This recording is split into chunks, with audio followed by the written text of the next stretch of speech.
that are going to be asked, I guess either orally or in written form, will kind of go back to those experience questions, or will they kind of be completely different? I mean, it's like, I mean, you can look at some of the questions here and they're talking about implementing policies, projects, and services as an example. I mean, you can draw the links, and obviously, you know, if you're nimble enough, you can kind of bring in obviously a lot of the examples into describing a criteria. But I'm just trying to figure out the different combinations and permutations on how these type of these criteria questions are going to be pitched at us. So I guess that's one of my questions. Sure. It's like, how exactly is this going to be approached? What's the approach going to be? Well, yeah, whether or not the experience questions can be rolled back in, whether they can be thrown back at us in a way. Well, normally what happens, or what has happened in the past, and again, they can always change for the future. What has happened in the past is they would either give you a totally new scenario. They'll give you a scenario and say, here's the scenario that you find yourself in. This is the competency that's being assessed. How would you address this issue? And then you start pulling from the example, and you start answering the question based on what's been presented to you. And in your answer, if you have relevant experience that you want to weave into your answer, you can certainly do that. In addition, there are sometimes the questions they may ask to say, well, in the past, have you done this before? You know, pull from your experience. What have you done to do this? And again, they give you a scenario of what you're trying to accomplish. And again, that's where you could pull in your experience. Or they could ask you something hypothetical in the future to say, what would you do to address this concern? These are the things you're trying to achieve. What would you do? And then you answer that way. And that's how you pull in your experience. But they're not necessarily going to ask you and say, well, tell us about the time you were at Post or something. That's not quite how it works at this stage. Does that make sense? Yes. Thank you very much. Okay. All right. Any other comments? Because what Amber's posted here is the link to our intranet to where the competency dictionary is. What I think we can do is to start looking at some of those competencies. Not all the competencies that are in the job poster or that are in this section of your next challenge are in the competency dictionary. I've found some other definitions somewhere, but again, my strong suggestion to you is that you write to HR and say, where are the definitions to be found for these competencies that are being assessed? And again, it seems like the people who are running the VidCruiter system have asked for everyone to confirm that they're proceeding with this next stage by today. And then it seems as if by the 23rd, they're planning to send more information out. So by the 23rd, when the system actually opens, they have to provide you with what these definitions are. Make sense? So, okay, so what I want to do is actually see if I can pull up the competency dictionary here. The link is there if you can pull it up on your screen, but I'll try to pull it up on mine so that you can see where I am.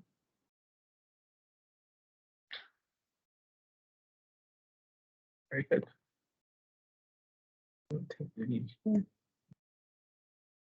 Okay, I'm going to share my screen. And I'm going to just check again as to what the ones that are being measured here are. Right, so resilience and adaptability, intercultural proficiency, influencing and alliance building, judgment within a global context, results orientation, and all of those are followed by ability to communicate effectively orally. Then the next thing that you need is knowledge of global affairs, Canada priorities, analytical thinking and reasoning. And that is followed by ability to communicate effectively in writing. So do you see what I mean when I say, I think the ones above the oral line are the ones that are going to be measured in the interview, and the ones above the effective communication in writing line are the ones that are going to be assessed in writing. Again, do not quote me on this. I don't work for HR, so I don't know which one it is. But I'll share with you my screen and we'll look at some of those competencies in case you've seen this before.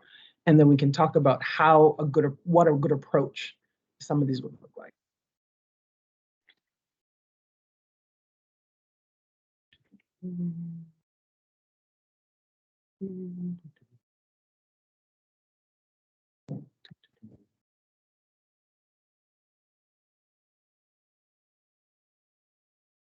Is anyone not able to access that link that Amber has posted in the chat?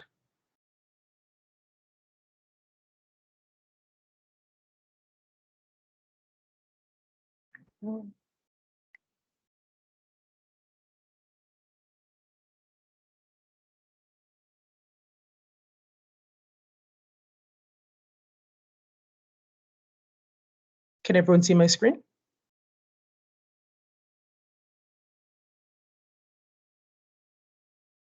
Yes. If you can't see it, let me know. All right, so here's what the competency dictionary looks like. Here's a table of contents, of course. And you'll notice here, it's really small, but it says Global Affairs Canada Core International Behavioral Competencies. Notice intercultural proficiency, influencing and alliance building, judgment within a global context, resilience and adaptability. So those ones are definitely defined here. And those are likely going to be the definitions that you will find for your stage of the competition. Some of these are specific to different streams within Global Affairs Canada. Some are specific to different levels. So you'll see executives, levels. You'll see the head of mission levels and what have you. But here are the international ones. And these are the ones you need to pay attention to more than anything else. Now, there's a definition at the top. So in this case, we're looking at intercultural proficiency. And it tells you what they're looking for. Then you'll see that there are 4 columns. Again, generally speaking, these 4 columns accord with more basic intercultural proficiency up to what you would expect at a top managerial level. It may be a bit simplistic to say the 1 is FS1, the 2 is FS2, the 3 is FS3, and the 4 is FS4. But nonetheless, that's the progression as you go through this from left to right. So when you're going through, for sure, you have to weave into your answer at least up to level 2. If you can weave in some things beyond that, that's great. But at least up to level 2 is what you have to demonstrate you would understand and apply in any answer that you give that is testing your intercultural proficiency. Does that make sense? Any questions there?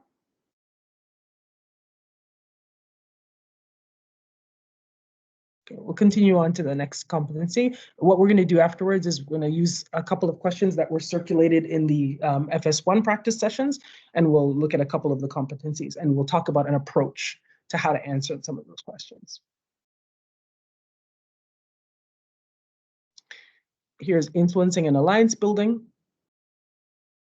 So for instance, I'll read it out in case it's too difficult for you to read. Employees at Global Affairs Canada identify shared interests, both nationally and internationally, and cultivate them to persuade others. They know whose interests are at play and leverage those interests in Canada's favor.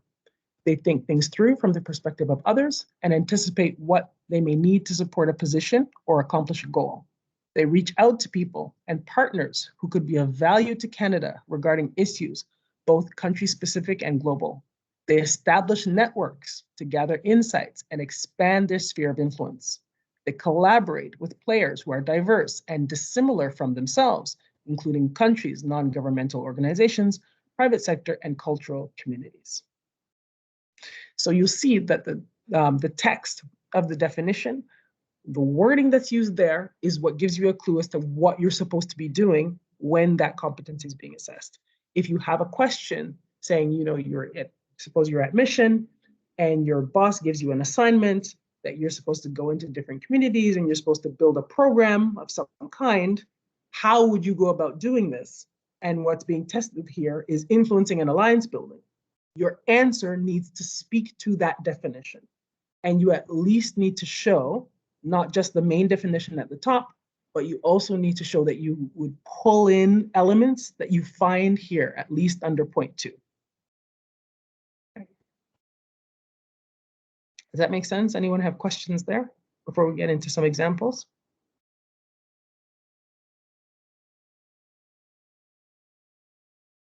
Jump in, just jump in if you have a question.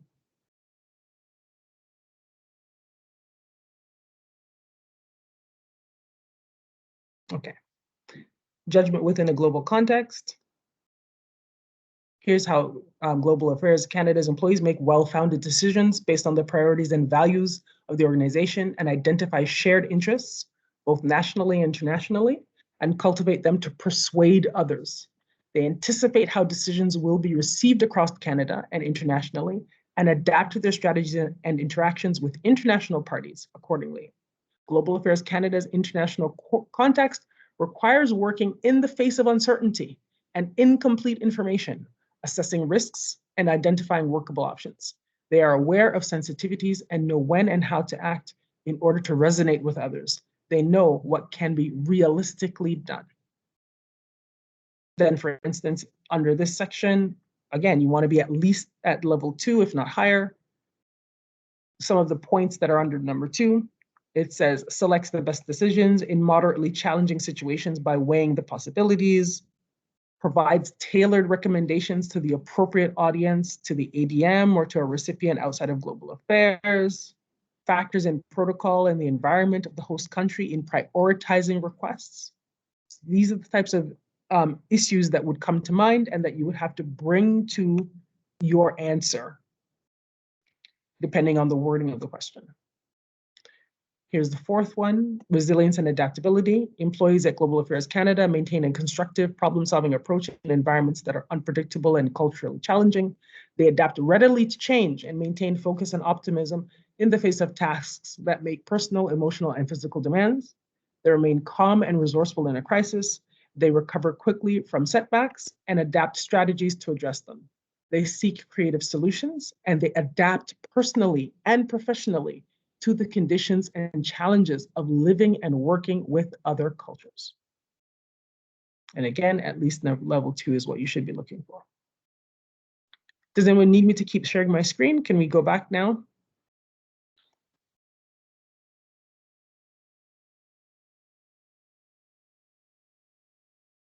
Going once, going twice. All right.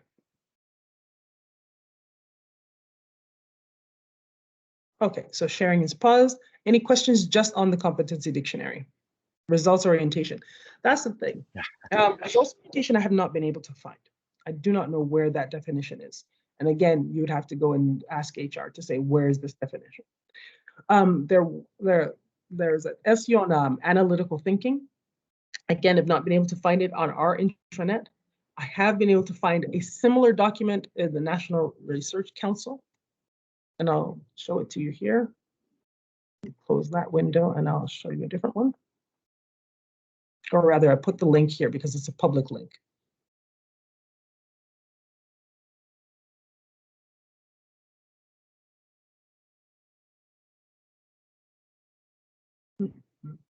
Okay, analytical thinking here. Here's a PDF. Again, this is not our department, but analytical thinking generally is pretty standard across the government, so this should help you. There. That should help you look at what the department's looking for or what the government of Canada looks for when they talk about analytical thinking. Then when it comes to knowledge of the department, does everybody know where to find that information? Because knowledge of the department is, again, on a public site. Go ahead, Michelle. So is that, sorry, knowledge of the department or knowledge of the department's priorities? Knowledge of the department's priorities. That's what's given there. I'm going to find it here. Normally what you would need is to link to the department's 2020-2021 departmental plan. That's what tells you what they are. And here is the link here in case you've not seen it. That is a long document. You're not expected to memorize it. What you're expected to know is what does the department actually do? What are the areas of focus? how does it all kind of work together? How does it all come together? So review that document and look at it from that point of view, as opposed to trying to memorize the whole thing. Make sense? Okay. Now, why don't we talk then about an approach to answering these questions? Does that make sense? Do we want to move on to that?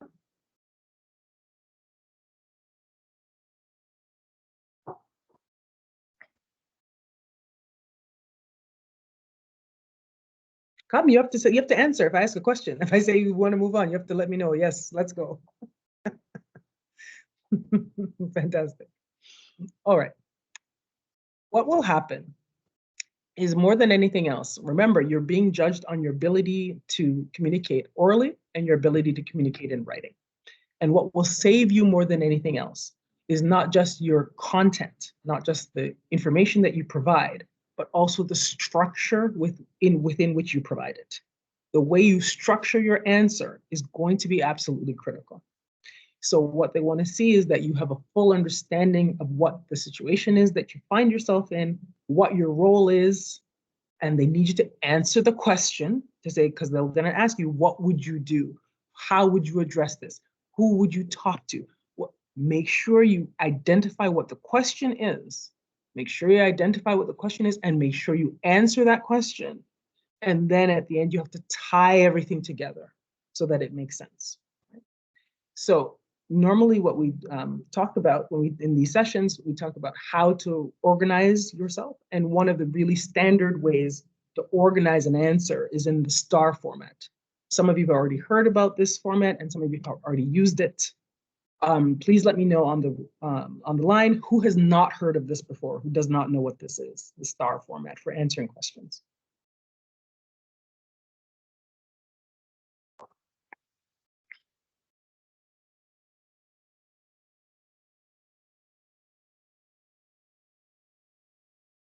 Okay, so everyone's heard of this. Fantastic, wonderful.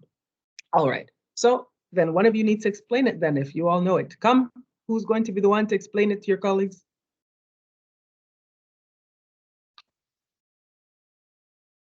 Situation, task, action, result. Fantastic, what does that mean? What does it mean? I guess at first you want to kind of just give an overview of the situation. So, there was a fire in my apartment. And my boss was really angry. Task is, it was my job to put out the fire. The action was I grabbed a fire extinguisher, put out the fire, and the result was there's no more fire, and I got a pat on the back. Very good. Sometimes the STAR format can even add a second R at the end, which is to talk about some kind of reflection at the end. What would you do differently the next time around? It's not really necessary, but if you have some time to kind of massage that in there, it's also can be useful. But that's right, Vincent's quite correct. Could I ask a question, CJ? So in terms of the STAR, I always get confused. Should we be doing the S, the situation, or the panel is aware of? Because I just feel like if you repeat what the scenario is, you're wasting a good number of minutes right off the bat. So I wonder, do we have to re-explain what the situation is, or the panel is already aware because they've read the question? Depends on the question. If they've given you a question in which they've told you what the situation is, then you really only need one kind of line to say, okay, so this is a question on intercultural proficiency. And in this situation, I've been tasked with, building out this community program. So specifically, I've been asked to do this, this, and this. And then you're off to the races, right? You only really need one line. If the format of the question, however, is asking you to provide the situation, then you need to spend some time talking about what that situation is. However, do not spend too much time talking about your situation. You need to reserve the vast majority of your time to answering the question as opposed to laying out all the details of the particular situation you're drawing from. So if somebody had said, if the question were worded, tell us about a time you had to design a program in a culture that was unfamiliar to you, what did you do and what would you do differently in the future? Okay, well, now you could spend, 10 minutes talking about the time you worked for an international NGO in such and such country, and these were all the challenges and blah, blah, blah, without ever getting to the meat of the question, which was designing that program and what was the effect and what did you learn, right? So what you need to do for each one of these competencies, once you get all the definitions, is to start thinking through your own experience and say, okay, if I were going to be asked a question on this that required me to draw from my experience, what example from my life would I use? What example from my work history would I use? How would I flesh it out? How would I categorize what I did in terms of the competencies, the points that are raised in each part of the competencies that I want to bring out, right? So that's how you start thinking about your own experience. And then when you're in the midst of the actual interview or the written portion, you can bring those elements out. You can bring those examples out because you've already thought them through ahead of time. Do you see? Go ahead, Janice.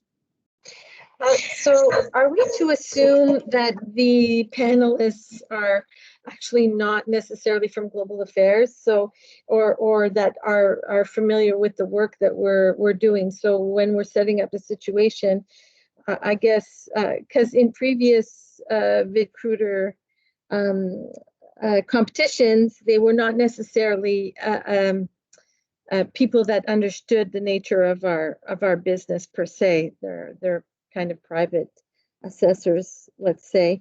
So on that side, would it be better to put the situation in a real kind of succinct, concise,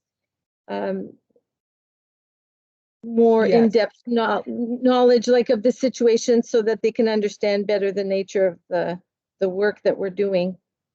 Right. The thing to do, in my view, I don't know who the people will be who will be assessing you and what their background is. And again, remember this competition is open the entire public service. So there are people who are going to be drawing from experiences that have nothing to do with global affairs. So the task for all applicants is the same. You have to give enough context that the person, whoever they are, understands what you're talking about, right? And so you have to come up with a way of describing it very succinctly so that people can understand, oh, this was the challenge. This is what they had to do. This was the challenge. This was the context. Okay, and then move on very quickly. This is something you need to practice ahead of time. You can't practice during the day of the exam. You have to practice ahead of time how to describe your experience in such a way that people kind of get it, the main top points, right? So you give yourself a time limit. Say, can I describe this in 1 minute or less? Right? What I did. Somebody gave me an additional A to the star, which is like with the action is assumption. So like in essence, we're going to be TD, political, consular. There's going to be a lot of different groups that are going to be interviewed. And they use the word assumption in the A to say, assuming I was in my role as, let's say, consular, or assuming I was in my role as a tool to kind of put you in the context so that it kind of helps you to take on your role or your situation a little bit better. So that might be a good tool for those people on here to add the A to the star as assumption to put you in a situation that you could better explain under your experience or knowledge or something. I don't know if that helps or anything, but. Absolutely so. Does everyone understand that point? Whenever you're answering a question, if you're making assumptions, state your assumptions up front. And it'll make life, and wherever you can make an assumption that is helpful to you, do so. But don't make an assumption that assumes away part of the question. Right? You have to answer the question. So for instance, if I say to you, okay, you're at Post and you're, in a particular program and you are, there's a big evacuation and after the evacuation, you still have to continue with an element of your program. How would you go about doing this? And this is about networking and alliance building, right? So it's like, so a lot of people have left and now you're still left with kind of the remains of your program. How do you still continue to build your program and build your networks, even though you've had this big disruption happen during the time you're at Post? State your assumption up front. State what program are you in, right? It's up to you. If they've left it open, it means you can choose one that's useful to you. So for instance, if your background is to be an MCO, Then you say, I'm an MCO at post, right? You're not going to pick a stream that you don't have any knowledge about, right? So that's what I mean when you say assume something that's useful to you. However, don't assume away a whole part of the question. So for instance, don't say, well, I assume everybody's come back to the post now and everybody's back in their same position that they were in before. No, I'm sorry, no, that's not going to work. Because part of the question is, how do you deal with things that have changed on you, right? That's the whole part of that question. So don't assume away a main part of the question, but wherever you're open to assume something that is helpful to you, do so. Right? Does that make sense? Thanks. All right. Here, so I've shared with you all the information I have on any of the competencies that are listed here. Would you like to work through a sample question? That means you guys have to talk. Now, a couple of these, I have a couple of questions that were used, actually made up by one of the mentors during the FS-1 competition. Same competencies, so we can just review those. I'm going to pull some up now. I'm going to post them in the chat, and then we'll read through them and we'll talk about how you might approach such a question, right? So some of you will have seen these questions before. So first one.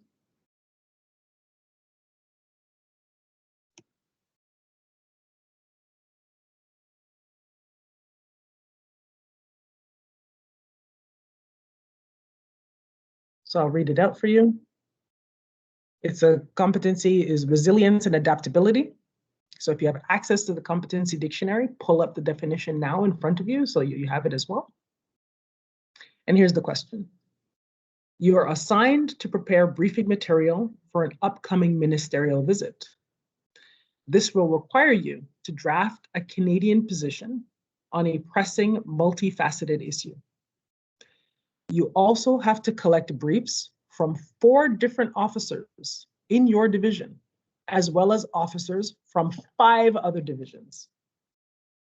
The day before your book is due, you learn that at least 3 of the officers will not have their material completed on time. How do you ensure that the brief for which you are responsible is prepared on time with proper consultations? How do you ensure the minister will receive her briefing material on time? And how would you manage your colleagues' inability to deliver? Anybody have any questions about the question?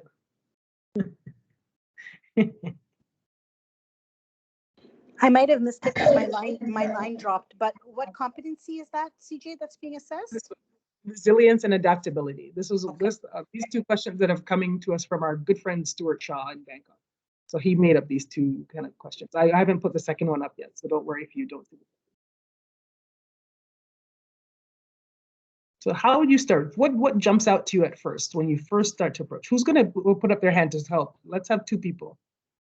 2 people put up your hand now to start approaching this question. You don't have to have a wonderful answer, but just to start exploring some of what's in this question. Who's going to volunteer?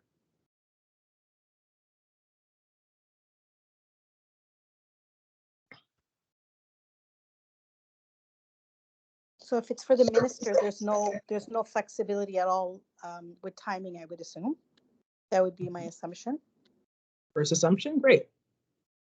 So you say, look, I'm assuming then for the purpose of this question that we have no flexibility on the deadline. We have to deliver the book on time.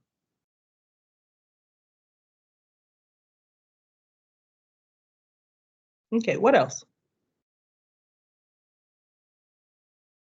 What do you see? What's your task? What's the situation? What are you being tasked with? You are pressed with developing a briefing binder, but you're doing it under incredible amounts of pressure. So you need to show resilience and you need to adapt to all these pieces that are slowly falling out from underneath you. Yeah. Who's been in a situation like this before? I've been there, and I think one of the answers I've seen in the past is that unfortunately you put in you put in draft material So one of the ways you kind of force the people through, I guess, all means necessary, intimidation if you have to, is to get a draft, and then I guess you slide that into the briefing binder with a different color of paper, and you note that this is a draft, and you know, you plead for mercy to the powers that be. But I mean, I look at this question and I'm incredibly intimidated by it. So yeah, don't go with what I have to say.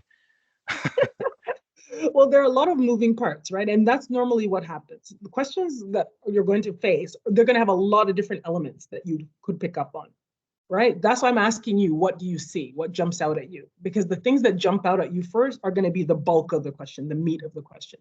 There are always going to be some slight nuances as well throughout that you could pick up on. But quite frankly, you do not have time to pick up everything. You want to get the main points as much as possible. And then if you can pick up a nuance here or there, that's great. But the main elements are what you're looking for. Go ahead, Hanuen, go ahead.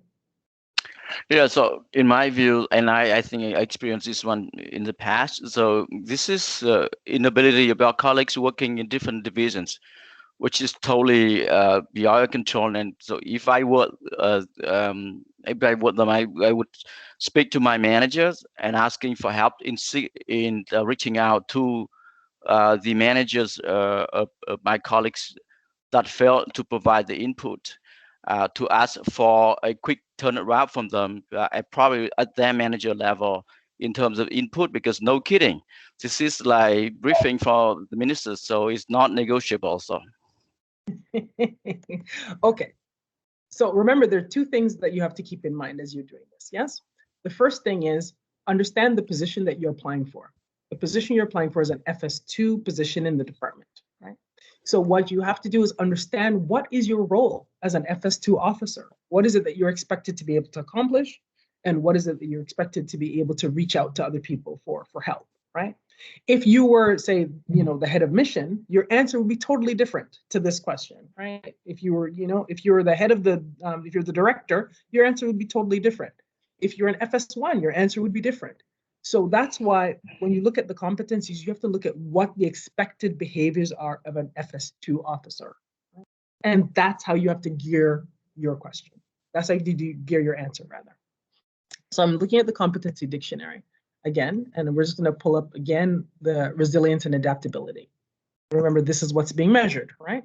So again, when you see what's being measured, you answer from that perspective.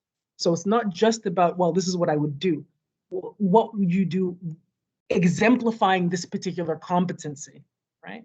That's the idea behind it. So here it is again. Employees at Global Affairs, resilience and adaptability. Employees at Global Affairs Canada maintain a constructive problem-solving approach in environments that are unpredictable and culturally challenging.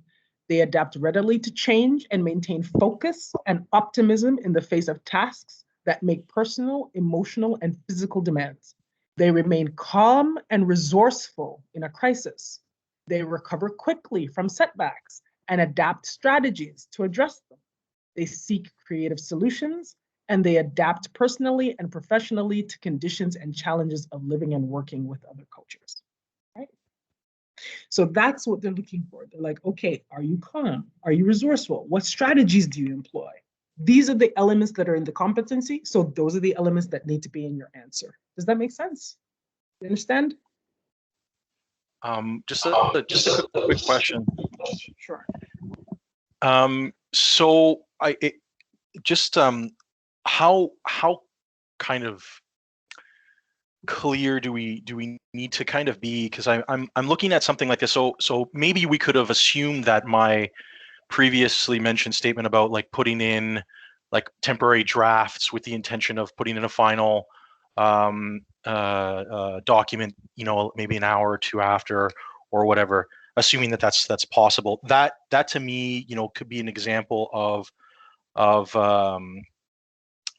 like a unique way to solve the situation. But if I were to say that, is it okay to assume that the people that are evaluating this would see that as a unique thing? Or do I need to kind of be incredibly dense and kind of just be like, as an example of a unique way to resolve this issue, I would ensure that because that's kind of like, it's not free flowing.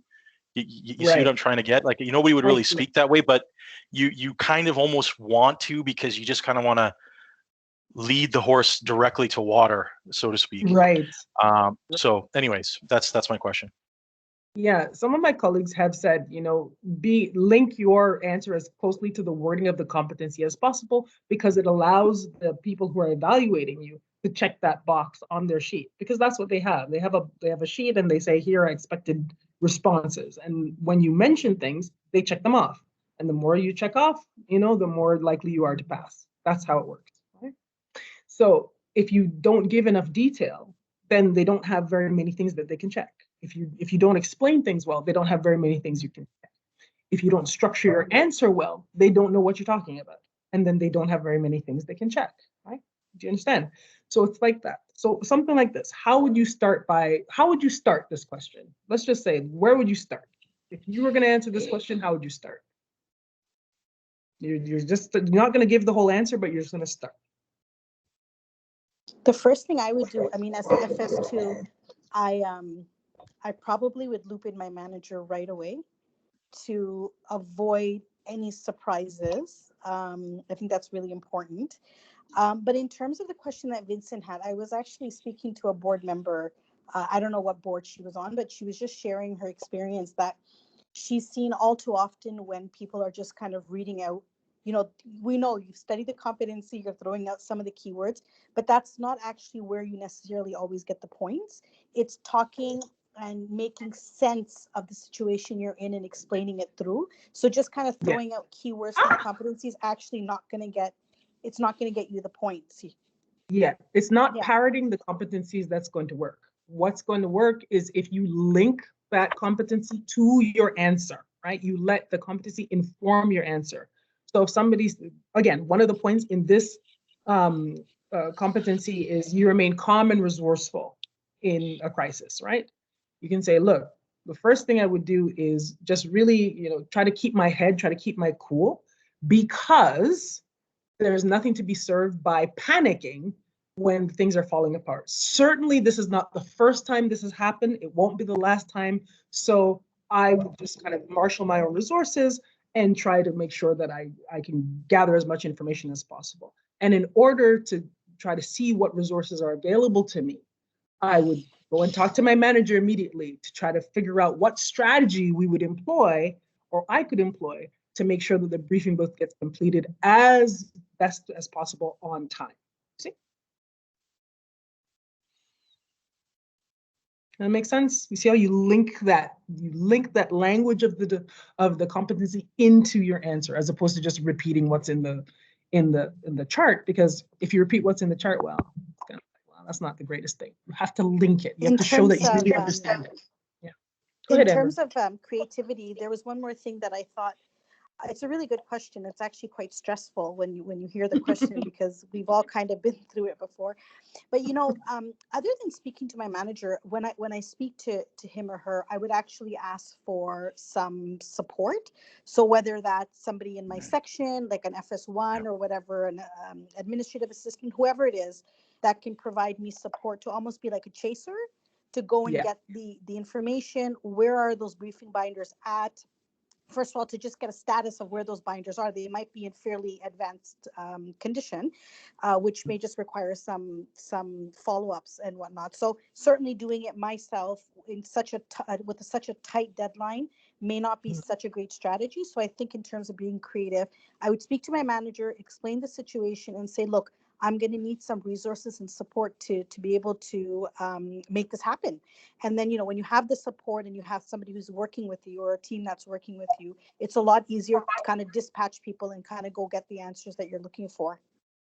Mm-hmm. Well, look at what's in the competency dictionary again under resilience and adaptability. There's a section here. It says, takes initiative under difficult conditions while respecting the instructions of senior staff. So what does that tell you? It tells you at the FS2 level, you have to really know what senior staff have to say. on this issue. So going to your manager and figuring that out is something that would be expected from an FS2 officer. Another point under that heading is recognizes one's own limitations and signs of inappropriate coping in self. So in something like this, if you were to say, well, I would just do it all myself, that's not the competency, right? The competency is there to say, how do you adapt? Where are your own limits? You can't write all these briefs by yourself, right? It's not possible. So you have to say that in your answer. You have to recognize where your own limits are. Say, look, I can go this far. I can go the extra mile this way, but at a certain point, I'm going to run into this limit. So in order to adapt, in order to address the issue while still respecting that deadline, this is the strategy I would employ. I would go and then you look into some of the details of the question. You'd pull out elements that are inside the question to help guide your answer. So when you say, well, I work with my colleagues. Well, what does that mean? What does that look like? Well, for instance, you have to give examples, right? I would do this. I would do that. If you have an example from your personal life, from your past history, this is where you would weave it in. To say, I had the same thing happen to me when I was at Post and the minister was coming and I had 2 colleagues who got sick and they couldn't do their briefs. So in that situation, I did this, this, and this. So I would adopt that same strategy here. And I would do this, this, and this because it was successful there. So I would try to adapt it here, try to use some of the same tactics here in order to make sure we respect that deadline. You see, that's how you weave in your own experience in a question like this where the situation is given. Leanne Herman has joined us. Hi, Leanne. Hi, everyone. Sorry I'm late. I thought I'd join for at least a few minutes, but you have everything under control, CJ, I can hear. I'm learning too. Well, we're talking about how to structure an answer, and I've posted in the chat, if you can see it, Leanne, a sample question that our good friend Stuart Shaw has drafted on resilience and adaptability. Can you see it, or should I read it out? I can't see it, but yeah, I think it's because you joined after. Okay, I'll read it out. Okay, resilience and adaptability. And this is FS2 officer. You are assigned to prepare briefing material for an upcoming ministerial visit. This will require you to draft a Canadian position on a pressing, multifaceted issue. You also have to collect briefs from 4 different officers in your division, as well as officers from 5 other divisions. The day before your book is due, you learn that at least 3 of the officers will not have their material completed on time. How do you ensure that the brief for which you are responsible is prepared on time with proper consultations? How do you ensure the minister will receive her briefing material on time? And how would you manage your colleagues' inability to deliver? That's a good question. Great question. Thanks to Jan. And I don't have to answer it. Exactly so. Is that what you've been doing? Yes, Okay. we've been just talking about what an approach would be. But what I want to do is pull out some elements in the question, right? Because I think a lot of people have been leaping into, well, I do this and I do that to fix the problem. But let's read the question again. I've read it out again. I want us to look at the question a little more closely, right? Because when you're answering these questions, you have to answer the question. So again, look at what the situation is. Again, that's whole star format. What's the situation? You're responsible for preparing briefing material for an upcoming ministerial visit. You have to draft a Canadian position on a pressing, multifaceted issue. So what does that tell you? You're responsible for a brief yourself. You have to write a brief, right? Then it says you have to collect briefs from 4 different officers in your division, as well as officers from 5 other divisions. So generally speaking, again, you can make an assumption here. If you have to collect briefs from 4 different officers in your division, normally it's 1 officer per brief. So if you have to collect 4 in your division, so that means your division is doing 5 briefs. If you're collecting briefs from officers in 5 other divisions, you could assume, again, that it's 5 other briefs that are coming, 1 from each one of those divisions. Although, notice, the example doesn't say. The example doesn't say how many briefs are actually coming to you. Is it 10 in total? Is it 20? You don't know, right? It doesn't say. So in here, again, you can make some assumptions. You can say, well, based on the wording of the question, I'm going to assume that there are 5 briefs coming from my division and 5 briefs coming from outside. So 10 briefs in total. That's how you make an assumption right off the top, right? Then it says the day before your book is due, you learn that at least 3 of the officers will not have the material completed on time. Again, read the question carefully. It says 3 of the officers. Where do these officers work? Are they the 3 who work with you in your division? Are they 3 who work in different divisions? Like, where do these people work? If they're your colleagues right beside you, it may make life easy for you to assume that that's the case, right? You may say, well, these are 3 because we all report to the same deputy director or director, right? If that's the case. So if that's the case, that people in your division are dropping the ball, you go immediately to your boss and say, hey, you know, those 3 are dropping the ball. I don't know what's going on. You know, hey, can you get on their case and make sure they pull this stuff together? Can we get some of the interns to help them work on stuff? Everything's internal to you, right? In your division. Go ahead, Janice. You could also assume by this, I would think that it says it's not completed. That doesn't mean that they haven't provided some portions of the information. So there's some little things that you could probably pull from that and make an assumption and bring it back into, you know, although it appears that it might not be completed, you can make the assumption that there are some prepared material already provided, just not fully completed material as well. Yep. Precisely so, but be careful with that. Remember, don't assume away part of the question, right? Because part of as I say at the end is, how do you manage your colleagues' inability to deliver? So if you're going to say, well, they've delivered 90%, haha, come on now. Right. Okay. Yeah. It's best to explore to say, look, the question doesn't tell me how much they've completed.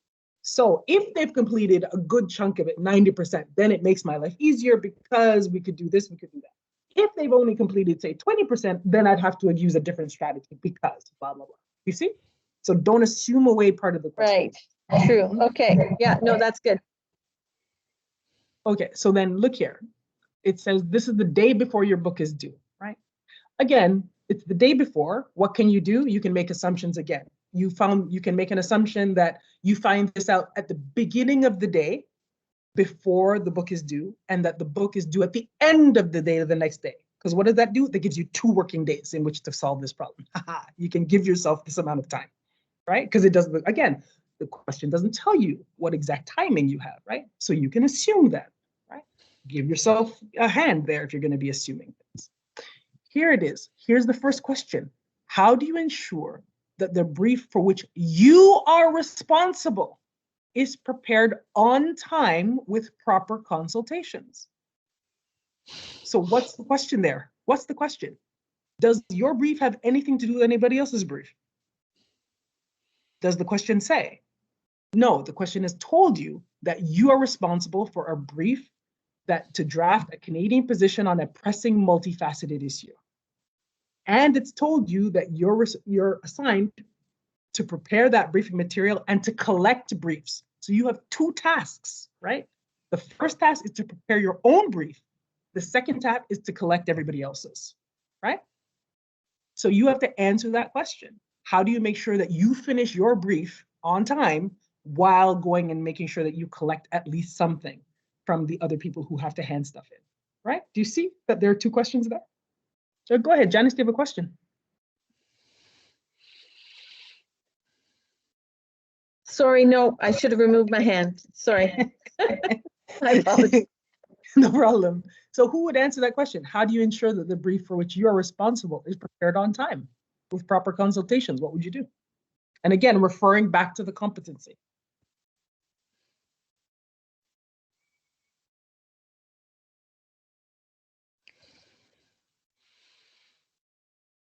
Maybe I can jump in here just before people start to answer. I think what you said about making sure that you read the question properly and answer the question.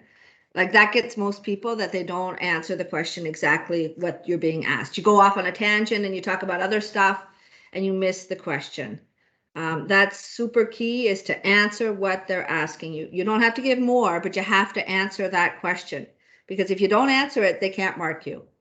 And then always try and use the words, you know, the words in the competency, whatever they say, make sure you regurgitate those words, because they're looking for those key words as well. And that's really important. And then what you were saying, CJ, about making assumptions, yeah, definitely make assumptions, because otherwise they don't know, right? That you already know, of course you have to consult, or of course you have to do this. Like, you have to tell them explicitly. So, you have to go out from the fact that the people don't know the job, and you're presenting your answer to someone who isn't a Foreign Service officer and who doesn't know the steps you would normally take. So you have to really lay it all out there. Be more explicit than you normally would be, because that's really important. If it's not on the paper, or it's not when you answer it in verbally, they can't know that you know. Of course, they know you do it, and you do it every day, but if you don't say it or you don't write it, they can't count you. And that certainly hurt me in the past, that, of course I knew that, but I didn't say it, and you don't get the mark for it. Yeah, So even though they know that you know it. And it's kind of painful for them. It's painful for them as markers and as evaluators too, because they know that you know the answer, but if you don't actually say it, they can't give you the points, right? That's painful for them. It's really important, because it'll get you otherwise. And just say more, and it doesn't, I mean, structuring is important, but if you run out of time or something and you can't structure properly, then just, say it, put it down, because at least it's down, right? I mean, you might lose a little bit of points, but. Yeah, while you're talking or writing, you have a timer up on the screen. So the screen will tell you how much time you have left. So if you just keep an eye on that timer and make sure that you understand, okay, if I'm getting down to 1 minute left, hey, I need to make sure that I cover off the main points, even if I just give them kind of bullet point at the very end, at least I've said it, to say, look, and that's something as well. That's a strategy certainly with the oral recorded interview. Keep an eye on the time.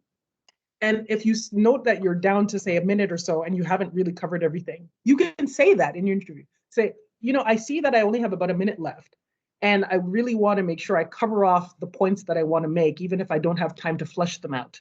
So these are the things I really want to touch on. I would do this, I do this, I do this, I do this, I do this, I do this, I do this. Okay, at least you've covered it off to say, these are the things that are most important that I want to make sure I address. And you kind of gotta blurt them out, at the end. And then you start fleshing them out. And if the time runs out, the time runs out, right? It's not the greatest. It's best to structure your answer so that you give a full and complete answer within the time. But if you are running out of time, that's how you do it. In addition, if you structure your answer really well, and you find that you've really answered the question, and you still have a couple of minutes left to go, at the end of your answer, you can say, I see now that I have a couple of minutes left. I'd like to just take a moment to review my notes and to review the question and see if there's anything else I'd like to mention. And then you take the time to do that.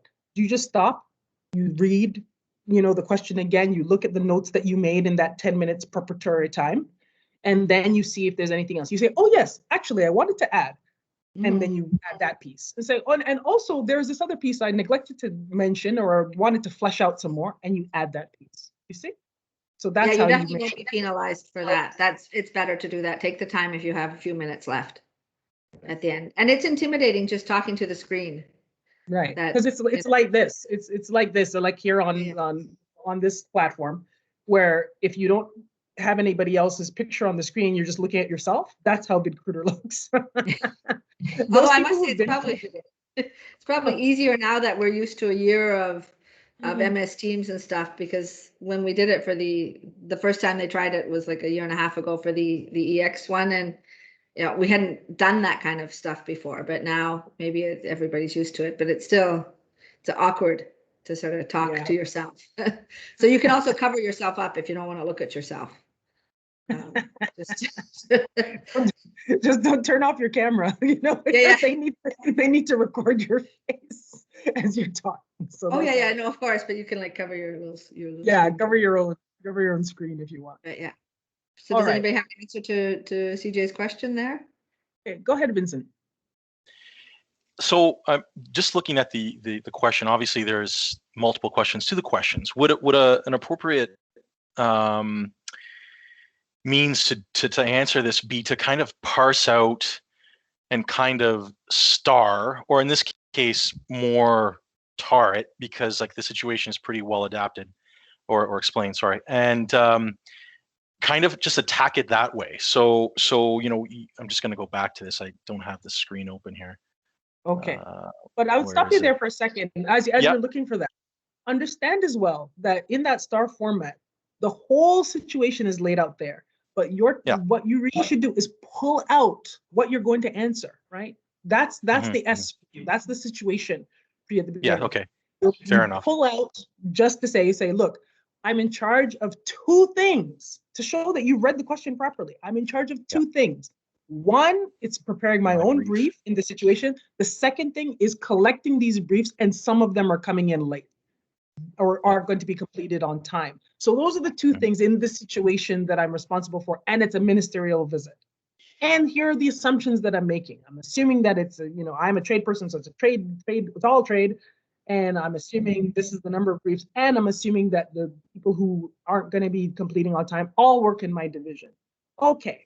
Now, I think my task, as you've asked me, is I need to write my own on time, and I need to make sure the minister gets her briefing material on time, and I need to manage my colleagues' inability to deliver. And then you move into your action. Do you see? So yeah, and so like in that case, there's two courses of action. One on how you would kind of go about doing your own work, and then how about getting the rest of the briefing material done on time, or hopefully on time. Okay. Yeah. It's a little less intimidating now, but still very intimidating. Yeah, breaking it down is good. Yeah, go ahead. And then Michelle. also make go ahead, Leanne, and then Michelle. Yeah. One last thing, make sure they'll tell you what competencies they're looking for in the question. And you probably already said that, CJ, but it's really important that you answer those competencies. There could be other competencies in the question that, because it's all the competencies are interrelated, but you have to make sure you answer those competencies in that question and not other competencies, because they won't count you for the other competencies. Make sure you answer what they're looking for in that question. Now, in this, in the past, they've told you that in video that you're not allowed to bring prepared material with you to the exam. This is what we've seen in the past. I don't know if that's the rule in your particular written interview or oral exam. Is that what it says in your document? Did you read that in your document, anybody? Memorize them. Memorize the competencies. Yeah. It's really just important. memorize the top main points out of each one of the competencies. That's essentially what you do. Like you make up some mnemonic device for yourself to say, okay, the judgment in a global context, it's these 3 keywords. That's what it is. That's what it's all about. And just go over them and over them and over them so that when you see, okay, this is the competency, those are the keywords. And in your preparatory time, what you're going to do is write down the keywords, write down the elements. It's like, okay, I have to make sure to say this. I have to make sure to address that when I'm answering the question. That's what your prep time is for. It's for you to go into your memory banks and pull out all the stuff that you studied and jot it all down and then structure your answer to say, okay, what's the situation? What's this? What's that? That's what you're doing in your preparatory time. We'll spend some time talking about how you use that prep time before we end this call. Sorry, go ahead, Michelle, did you have a question? I was wondering how best to use some of these words in answering the question. Like you said earlier, remains calm under pressure. And the way I think through this task is all about timelines and identifying what's in my control and what's out of my control. What's in my control is drafting that brief. What's really out of my control is, while I'm responsible for the binder, I'm not drafting it. So the best thing I can do is working backwards in terms of identifying who is responsible for those briefs, ensuring clear communication immediately before I start drafting mine, so that while I'm drafting mine, I know that it's already been tasked, looping my manager in, and providing timelines that are reasonable for others to draft, and also get approvals. Notice, like, recognizing and putting my management also responsible for this brief as well, including my own. And so in that sense, I'm staying productive by drafting, meanwhile everyone else is, and consulting as well on my brief. And then on the ones that aren't coming in, then is it a matter of emailing again, looping in, copying my manager, for example, maybe their deputy directors, just ensuring that you are connected, or ask people to acknowledge receipt and let me know they're on it. Is that kind of a strategy for the resilience adaptability, managing things that are out of your control, but kind of controlling it? Okay, this is very good. What I would suggest is that you take all of what you said and just structure it a certain way so that it becomes clear that you're guiding your evaluator through your answer, right? You have to give signposts as you're going through to make sure your evaluator knows exactly where you are in your answer. So where you started, right? You started about who you are as a person. You started about how it is that you would approach situations like this. This is the perfect place where you'd say, look, I have this situation, this is what I have to do. My strategy is normally to, in order to remain calm and in order to focus on the task at hand, is I focus on timelines and I focus on making like a decision tree and whatnot. So that's my general approach. That's what allows me to be resilient when things go wrong, because I can easily identify, with whom I need to follow up and how much time I have for each particular step. So normally what I do is I start from the end result, I work backwards, and I make my tree. Therefore, in this situation, that's when you start answering the question now. I would use that strategy in order to respect the deadline, because the minister's office needs the brief at this particular date and time, and I don't have any leeway on that. Therefore, what I would do is, and then you start giving your examples. Do you see? So that's how you signpost. You tell your evaluator where you are, and you guide them through your answer. Understand? That's great. Thanks for that. Yeah, so that's how you kind of approach it. Anybody else want to approach? Let's see. I'm going to look at the question again. Look at chat and see how it is. Here was it. How to ensure the minister will receive her briefing material on time, and how would you manage your colleagues' inability to deliver, right? So the management of this is being put to you, right? So there are some assumptions you could make there. The first assumption might be is that you know who all your colleagues are, right? You know, and you've been in communication with them before, right? So they know that you're coming asking them for this. So now you've found out. How have you found out? You learned that at least 3 of the officers will not have their material completed on time. Again, you can make an assumption about how you found out, right? Did they email you and tell you, right? What happened? You can make an assumption about what the problem is. Is it that, they were working on it and they got pulled into something else, for a different minister? Maybe they work for a different minister. Who knows, right? It could be any kind of number of things that have gone wrong. Maybe they've all taken ill. You don't know, right? So on something like that, how would you manage your colleagues' inability to deliver? What would you do in this respect? We've already talked about going to your management and then trying to get it. But what else? Again, remember, the resilience and adaptability competency talks about being resourceful. So this is where you demonstrate what the resources are. So what are some of the resources that you could bring to bear here? How could you pull this together? Some of you have already said, for instance, maybe the brief is almost finished, right? Maybe you can pull together something. What else could you use? What other resources could be available to you? What do you think? How about getting officers to help? Exactly. We haven't, the question hasn't told you how many officers there are in your division, right? Certainly there are quite a number, but there could be even more, right? Maybe other officers could pitch in. What else?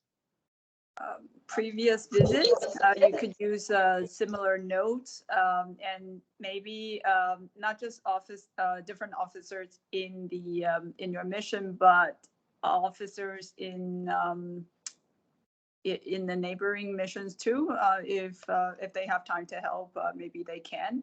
The ones who are working on briefing books for the same minister, maybe they could share some insight. And also, we may have interns in both HQ and at the mission, so it's good experience for them. Why not? Precisely so. Now, notice this question does not explicitly say whether you're at headquarters or whether you're at post. It doesn't say, right? Normally, when people are talking about divisions, though, normally it means that you're at headquarters. But the question doesn't say that, right? It actually doesn't say. So again, if you want, you could make this assumption. You could say, well, I see the wording says division, but I noticed that the question doesn't actually say. So I'm going to assume I'm at post. You know, you're not going to get really penalized for that because the wording isn't clear. But the same principle applies, right? You can say, look, there are other people who can help. And again, weave in the language of the competency. The competency says you need to recognize your own limits. So what do you say? You say, look, I understand that trying to write all these briefs by myself would be madness. I just don't have time. I have to finish my own, as well as collecting all of these things. So what I would do is try to marshal some help, because right now the task on its own would be beyond me alone. It would just be beyond my capabilities. So in order to really respect that deadline, I would have to get some more help. So this is what I would do. I would ask for help from my senior management. I would ask for help from students. I would ask for help from other officers. I would look to see what's available already. I would look to see what my colleagues have already prepared. I would try to pull things as possible. You see, that's what you say, because you weave in the competency, start there, and then talk about what you do, right? Then on top of that, what else could you say? What else could you say? What else could you do? Overtime. You're running a lot of overtime there. What else could you do? What other resources are available to you?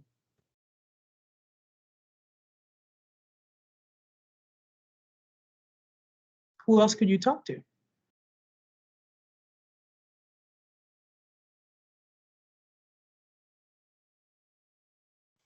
Oh, Go ahead. it says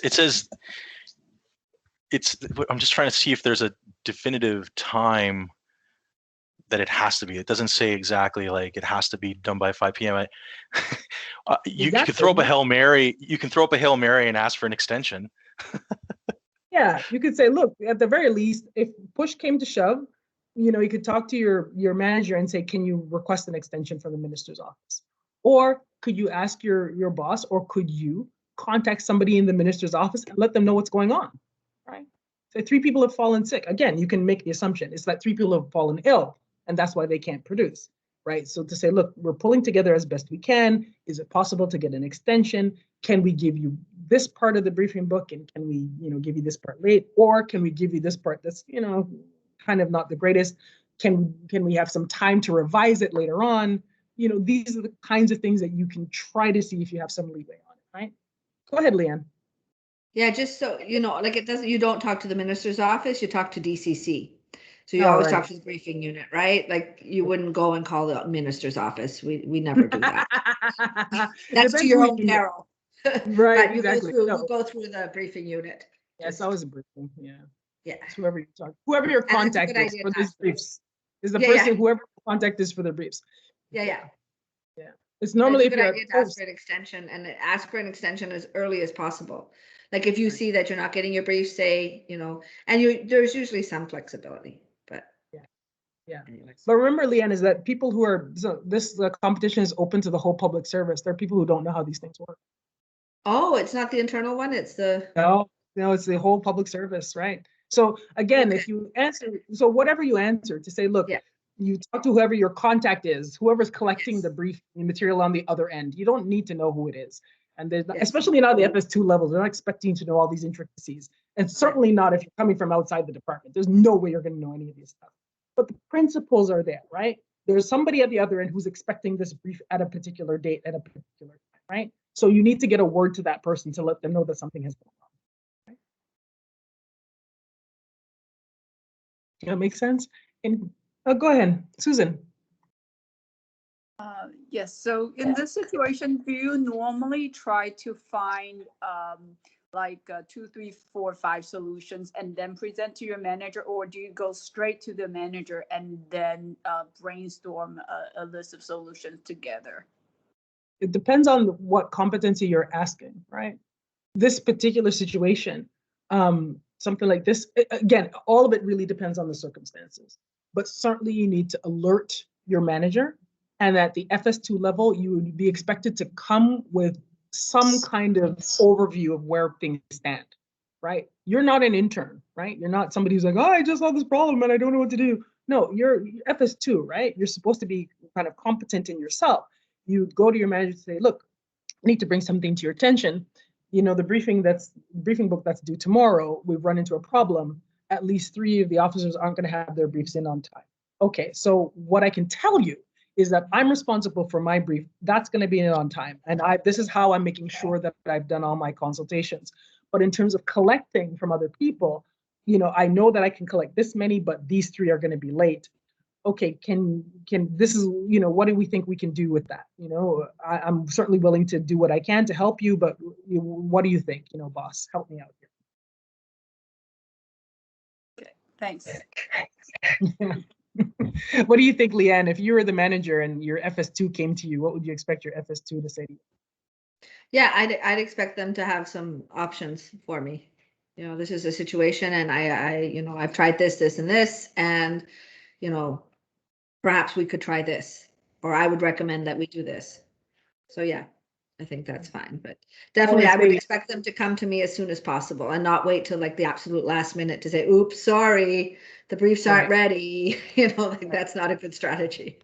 Exactly. What you would expect as a manager, I would expect to have somebody come with a good overview of what the problem is, right? Yeah. And to say, even if they don't have solutions or suggestions for everything, for what they've thought through already, I would expect them to say, look, this part we can solve.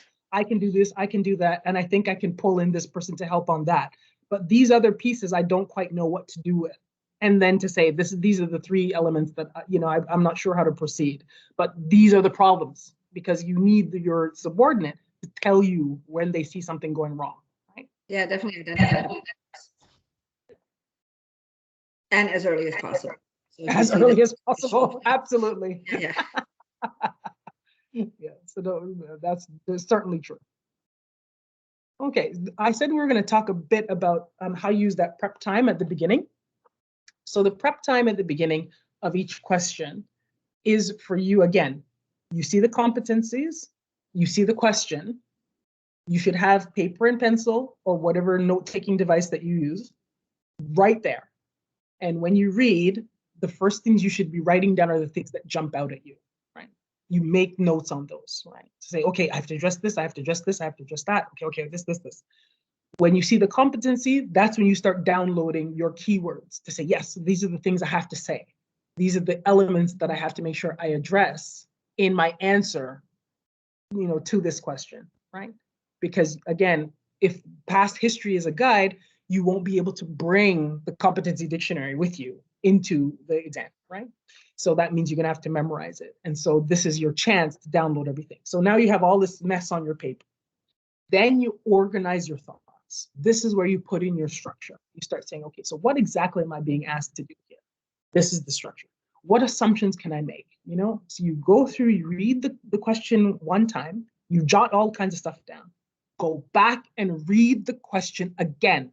You read it a second time. You read it carefully. You read it out loud to yourself if you need to, because that's where you're going to catch the things that you didn't see the first time, right? Or the things that you missed the first time, or the things that were just worded a certain way and you assumed that it was one thing, but it was really a lot more vague than you had first noticed, right? You go back, you read it a second time, and you start pulling out some of those elements. Oh, hold on. Okay, I can make an assumption here. Okay, I can make an assumption here. Okay, this is the meat of the question. Okay, I have to address that. And that's when you start thinking it through. Okay, how am I going to structure my answer? Okay, this is the situation. This is the task that I've been tasked with. So these are the things I have to do. This is where I have some flexibility. This is where I have none. This is what I'm being asked. Okay, what's the actual question? Make sure you note down the actual question. In this example, there a lot of commentary was on how do I make sure my colleagues get the briefing in? Yes, but remember the first question was how do you make sure your own gets in? How do you make sure your own gets in on time with proper consultations? So you have to talk about what consultations you're doing, right? That's part of the question. So you have to make sure you address that. So those are the things that you go through in when you're structuring your answer. Make sure you answer every element of every question that's being to you, right? So that's why you read your question a second time. So now you start drafting your answer. Then when you start talking about your actions, again, you structure your answers. You don't just start blurting stuff out. You start saying, look, these are the different actions I would take. First, this is the work that I would do. Second, I have to, advise my, first I have to advise my manager. And this is what I would say to my manager. And this is why I have to advise my manager, right? Because I have certain limits, because I need to, follow senior management direction. All these are language straight from the competency, right? And the second thing I would do is, this is how I make sure that my work is done. That's one of the questions, blah, blah, blah. So I would do this and my consultations would continue. And I'm presuming that I would already have done my timelines and I would already have spoken to people. So I would book time for myself to make sure that I go over my draft. I would request some overtime so I could make sure my draft is finished, by the end of the day, so that I have the whole day the next day to deal with the second. This is the kind of thing that you do, right? So you structure your answer that way. And again, you do what we call the signposting. You tell the evaluator what you're going to say, and then you give your examples. And you tell your evaluator, okay, this is the second point, and then you give your examples. And then you tell the evaluator, and this is the third point that I would do, and blah, blah, blah, blah, blah, right? And then at the end, you come with your summary, essentially, to say, okay, now having done all of those things, what we would expect to see is this result. I would expect to see this result, this result, this result, this result. And the reason I would be driving towards that is because, when it's the minister needs to receive things on time. When it's this, that's the priority. And I need to show that we can deal with things as they come up. Things like this happen all the time. And I need to demonstrate as an FS-2 officer that I'm capable of reacting calmly, keeping focus on the task, using the resources that are available to me, calling in help when I need it, advising my senior management when they need to know, which is right away. So those are the things that I would do because that's what's required of me as an FS-2 officer, right? Do you see how you tie it back together at the end? Does that make sense?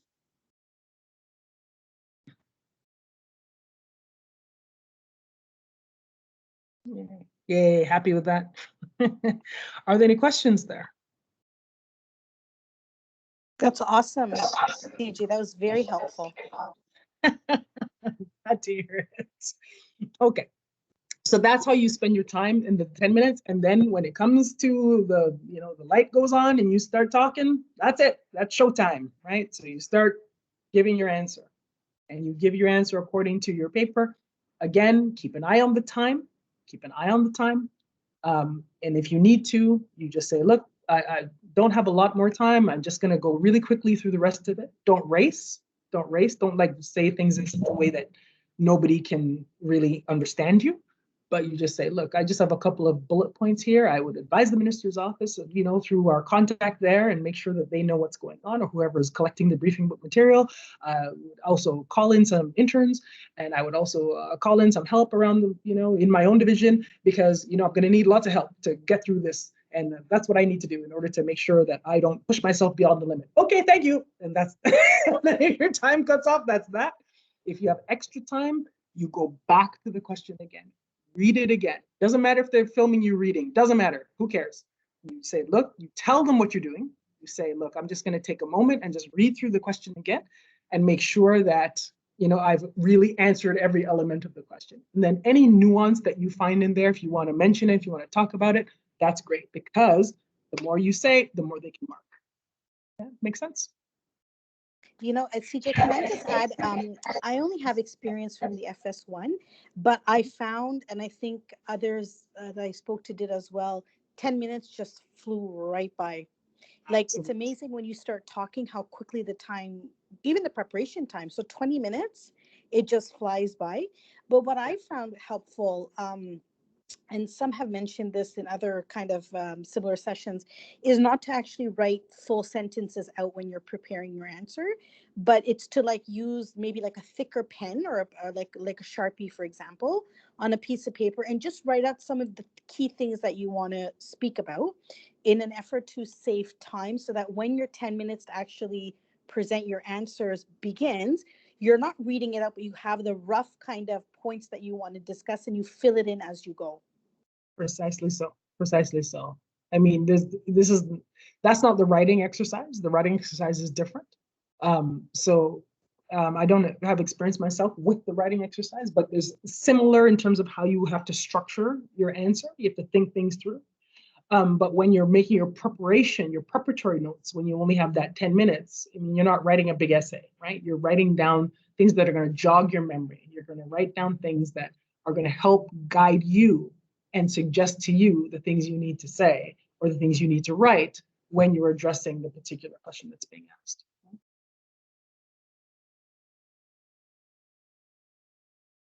Right. That's it. Are there any other comments or questions or worries, concerns? Just answer the question, read the question, answer what they're asking. That's like the fundamental, basic, you know, answer the competencies that they're looking for in the question. Yeah. Yeah. Go ahead, Susan. What would you recommend to be the average eye contact? So do you try to look at the screen, or can you read like 90% of the time, like what you wrote? Well, if you're reading, you really should not be reading what you wrote, because they're evaluating your ability to communicate orally. So think of it when somebody's giving a speech. If they stand there and they look down at their paper the whole time, do you really think that they're an effective communicator? Probably not, right? Most of the time you have to look down and look up again. So what you should do is really practice looking at your screen and looking into your own eyes, because that's what your evaluator is seeing at the other end, right? So adjust your screen so that you're looking into your own eyes. Okay, thanks. Yeah, and then of course you have to look down every so often, okay? And you can just tell them in the recording. You can say, look, I'm just looking at my notes here. I have notes right here that I prepared, and I'm just going to go down and check them every so often, you know, that kind of thing. But if they see you reading something, it may give the impression that you're rather just reading something that you prepared ahead of time, which again, in previous VidCruiter sessions has been against the rules, right? So you don't want to give the impression that you brought in all kinds of documents from someplace else that you're not supposed to do. So read your instructions again in VidCruiter and see what they say about your ability to bring in external documents. Because if they tell you you can't bring in anything external, don't give the impression that you have. You can also put it up on the wall. Like if you have your computer against the wall, put your notes up against the wall, and then you're looking at your computer and you're reading your notes on the side or something. I mean, you know, Yeah. or stick it on your computer or whatever. So Yeah. But yeah, I agree. Don't sit there reading it the whole time. That wouldn't. Exactly. And you can say, and again, you can say, I've prepared notes and I've just put my notes up here. In the 10 minutes that you gave me, I've prepared notes and I've just put my notes here on the side of my screen. So if you see me look there, that's what I'm doing. You can always talk about what you're doing, right? Because the person at the other end is just watching this recording. And if you want to give them some instruction, you can tell them, right? So that they don't say, what are you always looking off to the left like that? Like they've, you know, a dog that's seen a squirrel. What's going on? Why are they always looking there? It's like, oh, those are where my notes are. Do you recommend that we introduce ourselves? Like, hello, my name is Amber. I'm currently posted in whatever. Like, do you suggest that we spend the first 30, 45 seconds doing a bit of an introduction in your experience? Nah, get into it. No, waste of time. Waste of time, just get into it. Because you'll have time to introduce your experience, for instance, when you're answering the question. If you have an example from your life, you can say, oh, when I was working at such and such division, or when I was working in, you know, such and such post, or when I was in the private sector, this exact situation happened. But no, that's always a gift. You know, when the question hits on something exactly that comes from your experience is great. That's also a pitfall though, because sometimes you think it's exactly the same and it's not exactly the same. So you have to be careful when you use examples. It's good to use them, but you want to make sure you're answering the question. Yes, because answer the question that's asked. If you're not answering the question, even if you have the best example, it doesn't count. But I would start off saying, you know, in this situation, I'm a FS-02 officer responsible for briefing notes for the minister due in 5 days' time. You know, so sort of summarize what the question is and who you are in that question. But not who you are, like your real person and stuff. No, that they don't need to know that. That just takes up time. And like someone said, 10 minutes goes really fast. So don't waste it on, you know, introducing yourself. Right. Any other questions there? Good luck, everyone. All right. It'll go well. So CJ, sorry, just one question. So if we choose to attend other sessions, I'm just curious, will you be asking the same question, or do you expect to maybe have some others just to get a Oh. sense. I'm gonna have some more. I'm gonna ask the mentors to make some up. I have another one from Stuart on a different competency. Okay, that's And good I'm to gonna know. I'm gonna ask the mentors to help me make some others up. So that's really good. And so that we can help you. Yeah. and I know that we're running out of time, but in terms of written, like personally, I can speak for myself. I'm not as comfortable writing, for example, as I am speaking. So I don't know if you have any tips, and maybe not for this session. I realize we're over time, but tips in terms of what you've seen in written type of exams, how to prepare perhaps, because, for example, I'm in the MCO stream. I don't necessarily have a lot of experience in writing a recommendation or a briefing note to the ambassador. I can recommend the ambassador a lot of different things in my area of work, but I don't have a lot of written experience. I don't know if you have plans coming up for people who need more support for the written exercise.